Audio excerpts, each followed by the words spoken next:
Welcome back everyone. नमस्ते सभी को। आज घटस्थ योगा श्रृंखला महर्षि घिरंट में हम सूत्र नीति के बारे में जानने के प्रयास को जारी रखेंगे। कल हमने सूत्र नीति की विधि को समझा था, तो सूत्र नीति की विधि पूर्ण करने के बाद जल नीति करना जरूरी है। जल नीति से नासिका के मार्ग में जमी गंदगी पानी के साथ बाहर निकल जाती है और सूत्र नीति के अभ्यास के पश्चात नासिकाओं में सूखापन जैसा अनुभव होगा। उसके बाद जल, दुग्ध या धृत नीति कर लेना चाहिए। उससे नासिका में तरलता आ जाती है और इस नीति में दूध या घृत अर्थात घी की मात्रा बहुत कम होनी चाहिए। और यदि सर्दियों में नाक भारी हो जाए या एक नाक बंद हो तो पहले जल नीति करें, उसके बाद ही सूत्र नीति करने में सुविधा होती है। और हमेशा याद रखें कि सूत्र नीति के बाद पुनः जल नीति करना जरूरी है। और यह सावधानी रखें कि नासिका बहुत ही कोमल एवं नाजुक अंग है। यदि सूत्र नाक में ना जाए तो जोर लगाने का प्रयत्न ना करें, बिल्कुल भी ना करें। बहुत धीरे धीरे सावधानी के साथ सूत्र को नाक में आगे खिसकाएं।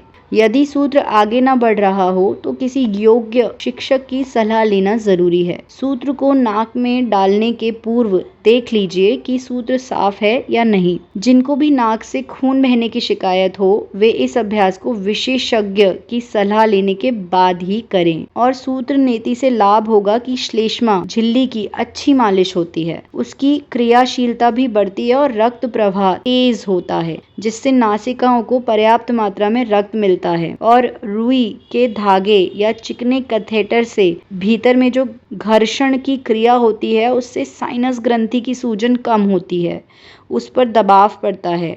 और यदि हड्डी बड़ी हुई हो तो उसका भी घर्षण सूत्र नीति से होता है और बड़ी हुई हड्डी कम होने लगती है।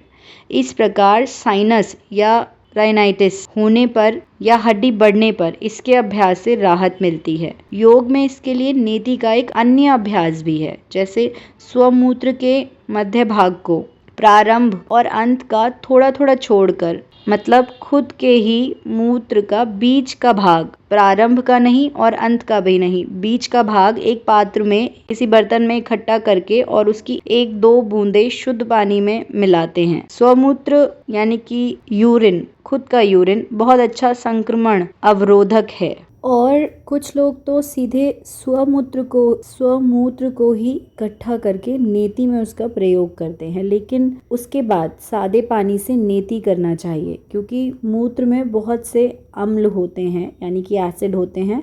उनमें सबसे तीव्र है यूरिक, जो विष को जला देता है और विकारों को समाप्त कर देता है, लेकिन साथ ही साथ यह क्रिया आंतरिक अंगों को भी सुखा देती है। इसीलिए अगर हम केवल मूत्र का प्रयोग करते हैं तो उसके 5-10 मिनट बाद सादे पानी से नेति अवश्य करें। अतः केवल उपचार की दृष्टि से नेति के लिए स्वमूत्र का प्रयोग होता है।